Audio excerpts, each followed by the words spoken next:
Thank you and welcome. I'm addressing you today as the Speaker of the Missouri House because of your confidence, your trust, and your support has made it possible. And for that, I will always be grateful. However, the reason I stand here today is because of the love and the sacrifice of some very special people, and I would like to take this opportunity to introduce them to you. Now, I may be the leader of this House, but the undisputed Speaker of my House is my wife, Kelly.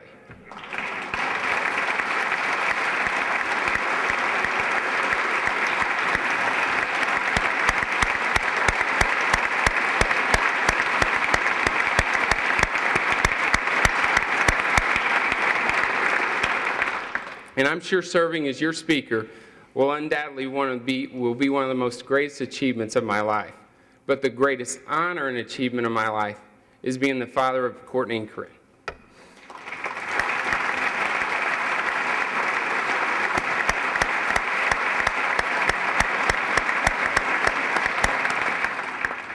My parents taught me at a young age the importance of honesty, kindness, integrity, compassion. They've always been my biggest fan. They believed in me when I found it most difficult to believe in myself. Please welcome my parents, Everett and Bonnie Tilley, and Linda and David Wolf.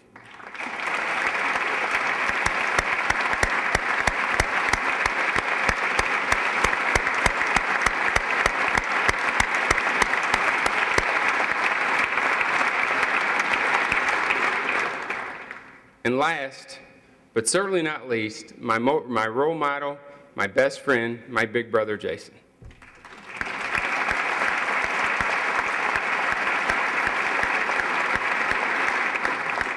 I would like to start with sharing with you a story that only my family members know. As an 18-year-old college freshman, I was pretty immature. Perhaps some of you can relate. I was a little more focused on extracurricular activities than I was academics, and my grades reflected this. My mom once pointed out to say my academic achievement was less than stellar would have been a historic understatement. However, as time passed, and with the help of my wife, I matured and realized that if I wanted to amount to anything, if I wanted to fulfill my potential, I had to get serious about school. And so I did. In my last 3 years of undergraduate, I excelled academically. In October of 1993, I applied to optometry school. It's very competitive to get in professional school with really only 1 slot for every 10 applicants. And although I'd done quite well in my undergraduate the last 3 years, my lack of focus early on brought my grade point average to a less than impressive number. But I always believed in my heart that if I could just get an interview, I could explain how much I've matured, how hard I would work, how much I would learn, if they would just give me a chance to be an asset to the profession of optometry. However, November and December passed, no interview. January and February passed, still no interview. As March approached, the last month for interviews, I sat down with my father, and he suggested I go visit a respected optometrist just south of us. This was a doctor who is recognized as a leader in our profession for a generation. I called this distinguished optometrist, and he agreed to meet with me, so I drove to Crothersville to ask for his help. After hearing my story, he agreed to make a call on my behalf, and to make a long story short, I got an interview. University of Missouri St. Louis accepted me, and the rest is history. Without being accepted to optometry school, I wouldn't be a doctor. I probably wouldn't have found my way in the Missouri House, and I most certainly wouldn't be standing before you as your speaker. That man was Dr. Terry Swinger. We all know him as one of our colleagues from the Missouri House of Representatives, Representative Swinger.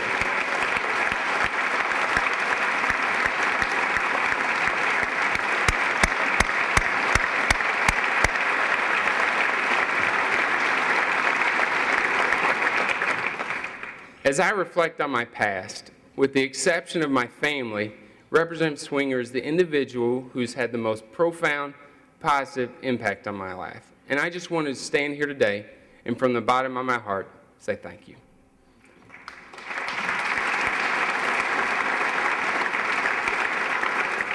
But the reason I wanted to share this story is because we can all learn a valuable lesson from Representative Swinger.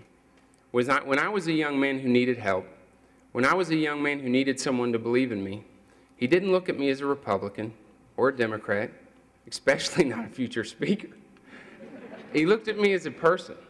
And as we embark on this legislative session, let's not look at one another as Republicans or Democrats, but rather as normal, dedicated citizens working to make this a better place to live, work, and raise a family.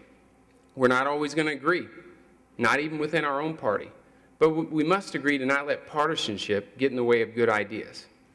Within this story, there's also a challenge, and it's a challenge I'm placing before all of you. Dr. Swinger took a chance on a young man, maybe because I was a local kid, or maybe because he thought I could become an asset to the profession, but he definitely set an example as a role model that I have not forgotten. And in return, I hope as a young man, I was able to set that same example, that it's all right to believe in people, that we should have faith in one another, and we should always hope for the best. So my challenge is this, that we all, in our entrusted positions, lead by example.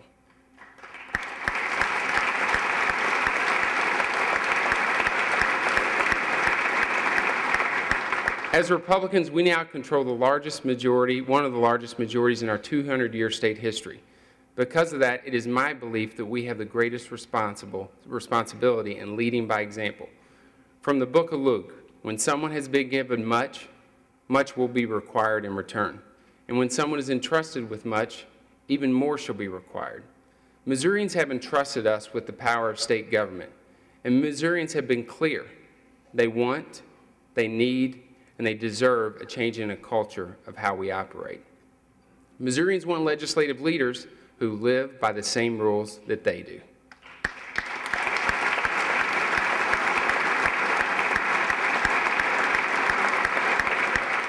So as your speaker, I have a great deal of responsibility, and therefore the largest role in leading by example. However, we don't always have to lead by legislating. As elected officials, our goal shouldn't always be to create more laws, but to institute better principles, a change of attitude, and a willingness to challenge the status quo. As your speaker-elect, I believe all of you have seen firsthand my willingness to challenge the status quo. To accept the way things have always been done as the way they always should be done, to me is unacceptable. My first change, for the first time ever, an incoming speaker was naming our intended chairman more than a month in advance. We followed that by assigning committees to all members, both Republicans and Democrats, before session started. The reason was so that when this gavel fell, each of you could be focused on your issues and getting down to the business for the people of Missouri. Second, I took the historic step of naming 3 Democratic chairmen to substantive committees, because I believe in the fundamental principle that people should be chosen by chairmen, not by which party they run under, by the qualities by which they possess.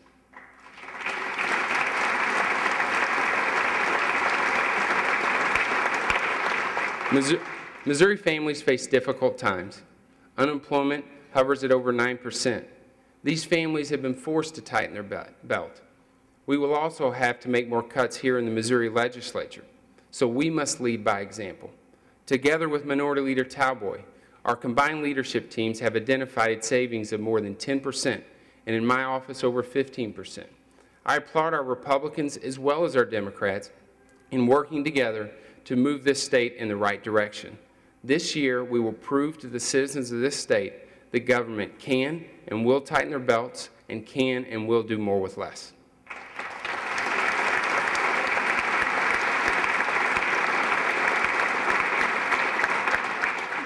Another example of challenging the status quo will come very soon when we are approving the House rules by which we all operate under.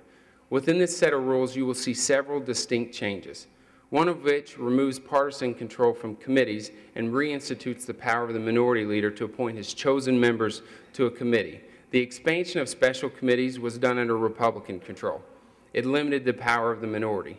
It was wrong, and I'm going to fix it.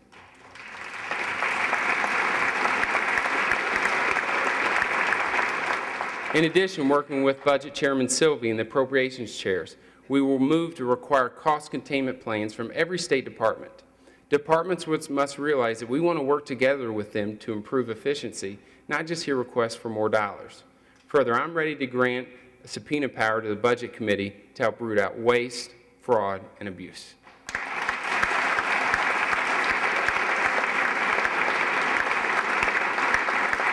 These are just some small changes, but they show Missourians that we are willing to lead by example, committed to getting beyond the business as usual mentality, and a willingness to challenge the status quo.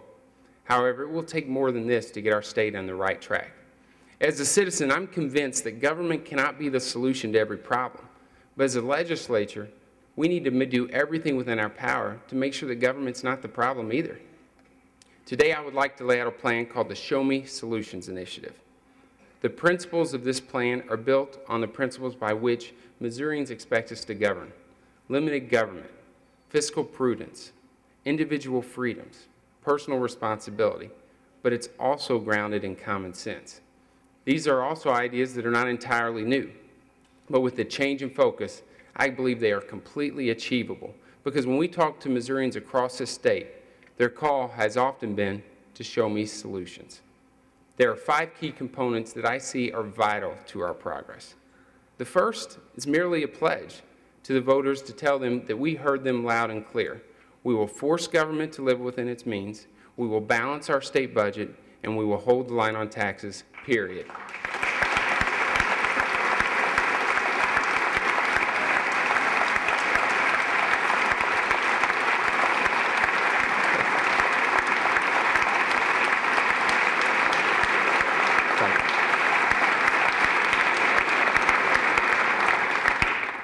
Second, our top priority must be job creation.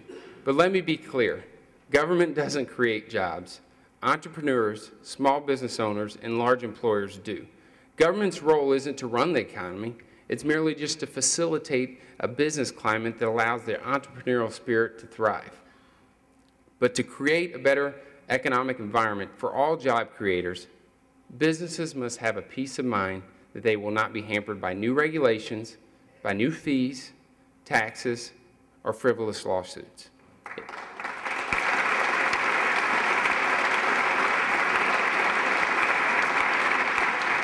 If we achieve that, they can create jobs. Therefore, our plan calls for a moratorium on any regulation, fee, or new tax for small businesses. However, we also want to take a significant step in reducing and eliminating unfair lawsuits that threaten the viability of good, honest businesses, and that includes providing protection to our Missouri family farmers.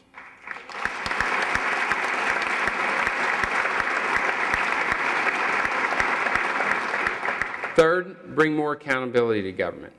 For instance, if someone wants to take a Missouri driver's license, I think they should pass it in our official language, and that language is English.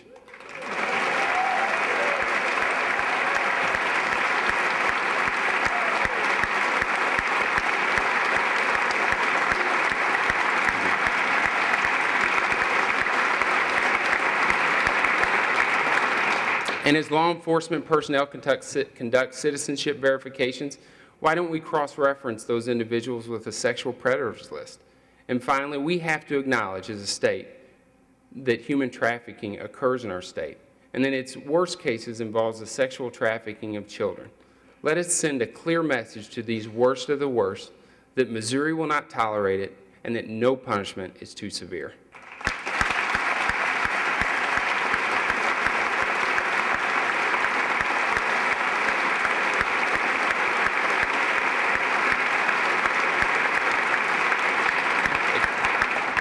In Missouri, I believe we can also reach for greater accountability from the federal government.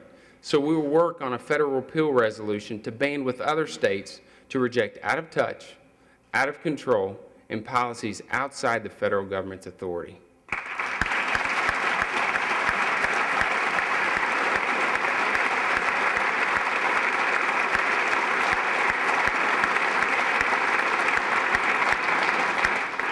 Fourth, education. I believe in the fundamental principle that every child deserves a world-class education. And it shouldn't matter if you're a Caucasian kid from Perryville, an African-American child from St. Louis, or a Hispanic child from Kansas City. I've asked my incoming education chair, Scott Dickhouse, to focus not on what's best for administrators, to focus not on what's best for teachers' unions, but instead the novel idea of focusing on what's best for our children.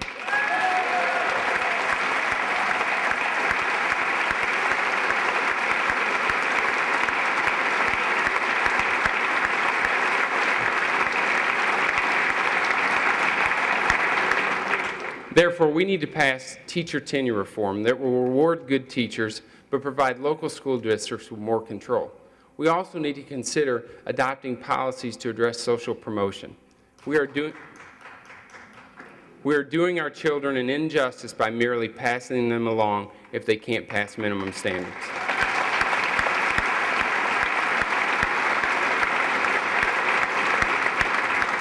And last, use responsibility and free market concepts to expand and increase quality health care. Listen, Missourians are compassionate people. We're willing to give people a hand up, but that's far different than a handout. Missourians are interested in helping people out of a bad situation. Missourians have no interest in funding a bad habit, and that's why we need to pass drug testing for welfare recipients this year.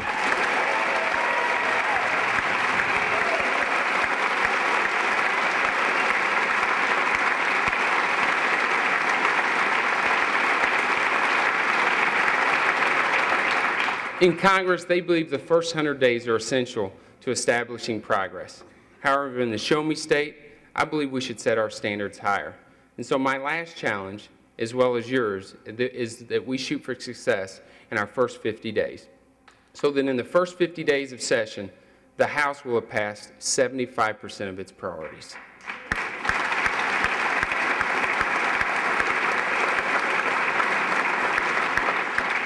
And finally, in closing, I want you to take this into consideration.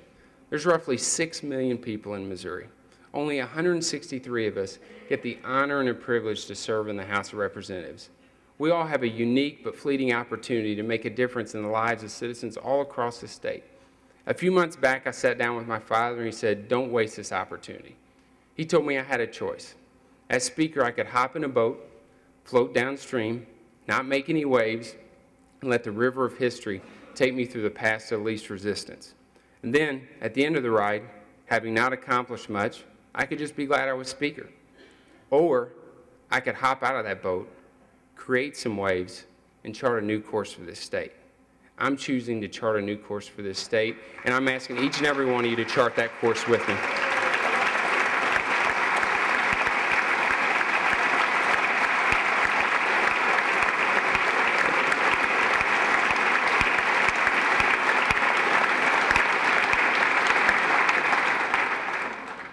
I believe that we can build a better future for our children, and I need your help to do that. May God bless you, may God bless your families, and may God bless the great state of Missouri. Thank you.